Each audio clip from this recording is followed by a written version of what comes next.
Hi, I'm Lonna Kelly, and this is Hudson Valley Art Speak. I'd like to thank you for watching today.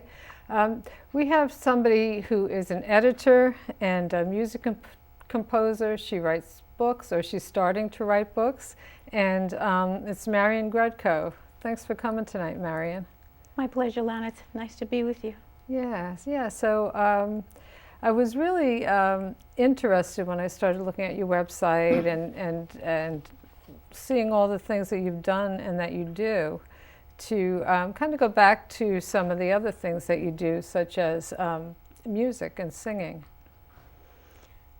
Yes, I am a composer, and I guess music is my main love. And I am currently writing music to accompany the book that I'm working on. Uh-huh. And this is something you've done before. You've worked with children's books? Yes. As you had asked me before we started recording, what inspires me? And the first thing that inspired me to write music was dance. And when you think about it, it's natural to move around to music. And I've always thought that the best music is something you could dance to. Yeah. And even classical, if you think about it. So the first ballet that I did was an electronic piece, which was dedicated to Martha Graham. And taking a 180, the next piece was a narrated ballet set to the story by Beatrix Potter called The Tale of Jemima Puddle Duck. And the reason I thought of writing that was my sister had given that book to me when we were both adults. I had never read it before. I didn't read it when I was a child. I've always said I had a deprived childhood because Beatrix Potter was not in our radar, and I came to it later. And it was so beautiful and so sad and funny, and I just got inspired and wanted to write a piece to it, and it has been performed as a narrated ballet. So what about other Beatrix Potter books? Are there some others that you were interested in doing? Yeah, I have. I did The Tale of Peter Rabbit, Jeremy Fisher, those two. Yeah. Yeah, and I do dramatic readings, and I've done The Tailor of Gloucester many times. I haven't written music to it yet, but that's coming. Uh-huh. And what is the difference between the dramatic reading and reading, just reading the book? How do you define that? When you read the book, you read the words. In a dramatic reading, you become the book, and you show off more. And you put on airs and accents, and hopefully you make it more interesting. Yeah. So you're performing it almost as an actor would when you do that. Yeah, you do. Yeah. Yeah. Yeah. Yeah. And so how did you get from that to writing books and editing? How did that happen? Well, when I finished the music to Jemima Puddle Duck, I realized that I really didn't own the property. So I thought, I've got to write my own story and hang music on that. Mm-hmm. So I wrote Lucinda Snowdrop, which was my second narrated ballet. And it's a story that is dedicated to my grandmother. I actually wrote it for her. And that's how I got to do it. Yeah, and there's a short clip of that on your website, isn't there? If people wanted to look at that? Yeah. I've done many performances. It's dramatic readings, concert pieces around Pauling and the Hudson Valley. Mm-hmm. Yeah. Are you performing now? No, I haven't done that in a while. I did a few things in the last couple of years, but I've been concentrating on writing music and editing and writing books. Okay. Tell me a little bit about these books that we have here. These books are by Todd Young. I've been working with him for the last several years, editing his books, and we decided to make books out of his manuscripts. And we formed a publishing company called 138 in Progress Publishing. And as I told you before, if anybody can tell me what 138 in Progress means, send me an email and I'll send you a free book. This was the first book he wrote, called The Fairytale Book of Bifford C. Wellington. People ask me, oh, did Bifford C. Wellington write the book? And I say, no, it's Todd Young wrote the book. Although Todd likes to say that Todd Young is the pseudonym of Bifford C. Wellington, but that's not true. It's a collection of stories, and if you could take a closer look at the cover, I will read you a description that Todd wrote to give you an idea about his stories. He says, they have lessons in them. The more hidden, the better. That mistakes can be good things. That the imperfect can be better than perfect. And that sometimes stupidity is better than smartness. If you look at the cover, we have our knight. There's a knight there, if you can see it. There's a diner and the greatest frog ever. It's the middle of nowhere and the center of everywhere. It's the axis mundi.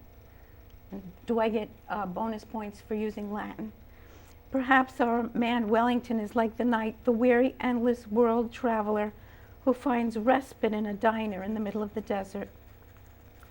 And yes, he appears in my second book, Elephant and Rabbit, as told by Skip Brickluster. And there will be a third book. It's a trilogy, so stay tuned. And the second book is also a collection of stories. And all the stories feature the elephant and the rabbit. Who are they? And this is what Todd wants you to know. They are Sancho and Don Quixote, Laurel and Hardy, Androcles and the Lion, Vladimir and Estragon, Hope and Crosby, friends, brothers, hosts to all visitors to the magical forest, tour guides to eternity. That's pretty interesting. Yeah. I think the illustrations on the fairy tale book are amazing. That cover, it just seems to be a combination of kind of photorealism and abstract painting and fantasy kind of all rolled into one. That's right. And it sounds like the book might be similar to that. Yeah, it's hilariously funny. It's profound, it's lyrical. There's a lot of wisdom in it, but it's just like nothing I've ever read. And when I first came upon it, I said, oh my goodness, this is the real thing. And I was really privileged to work with it, I feel. Yeah. Why don't you tell me, we talked before about how you met Todd. Oh yeah, I wanted more editing work, and I put up a flyer in the Little Red Bakery in Pauling. Do you remember that place that used to be there? I do. And he walked in to buy a scone, and saw my flyer, took a little piece of it, and contacted me, and we've been working together ever since. It's been 4 years.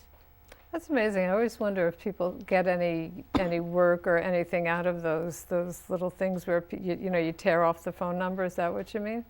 Yeah, flyer. That's exactly what I mean. Very low tech. Yeah. And they apparently you do get something out of it. But he was the only one who contacted me. But it was a good one. Yeah, I'd say so. Yeah.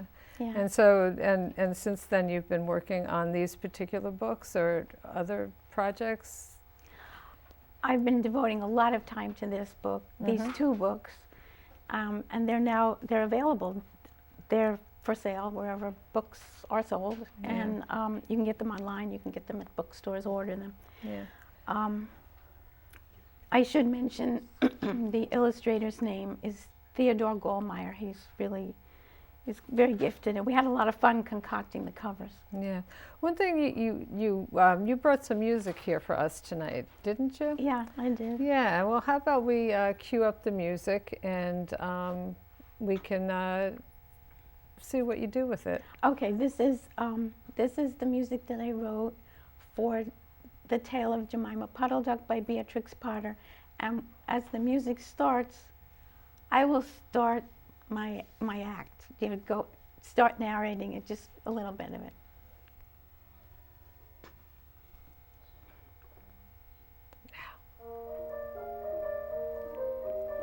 Listen to the story of Jemima Puddle Duck, who was annoyed because the farmer's wife would not let her hatch her own eggs.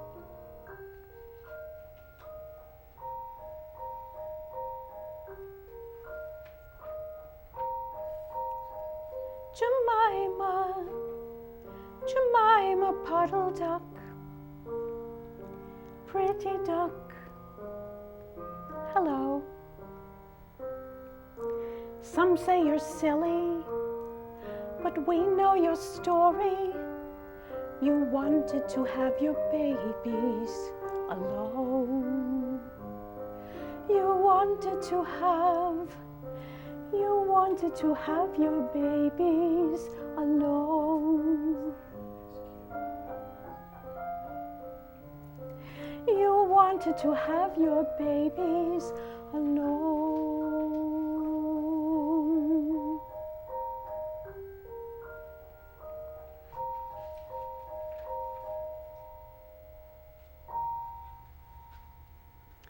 Her sister-in-law, Mrs. Rebecca Puddle Duck, was perfectly willing to leave the hatching to someone else. I have not the patience to sit on a nest for 28 days. No more of you, Jemima. You would let them go cold. You know you would. I wish to hatch my own eggs. I shall hatch them all by myself. Okay. We can fade out now.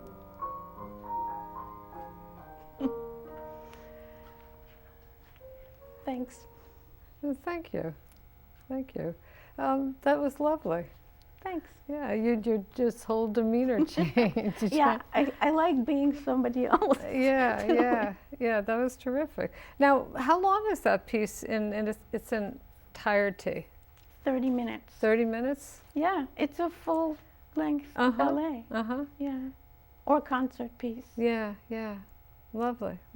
Thank you. So are you writing more pieces like that now? I mean, in addition to the books, I know you have a lot of work on that. I have 6 ballets written, 2 to my own stories, and I have the next book I'm writing. I have not quite a narration to it, but an accompanying song. Yeah.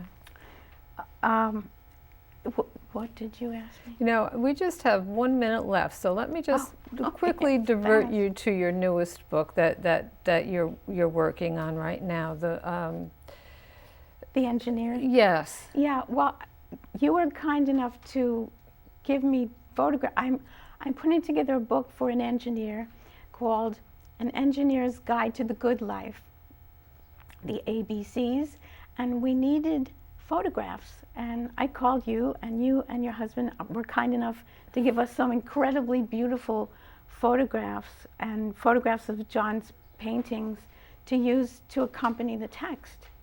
And it's coming out stunning. It's absolutely beautiful. The book is by Ross Topliff.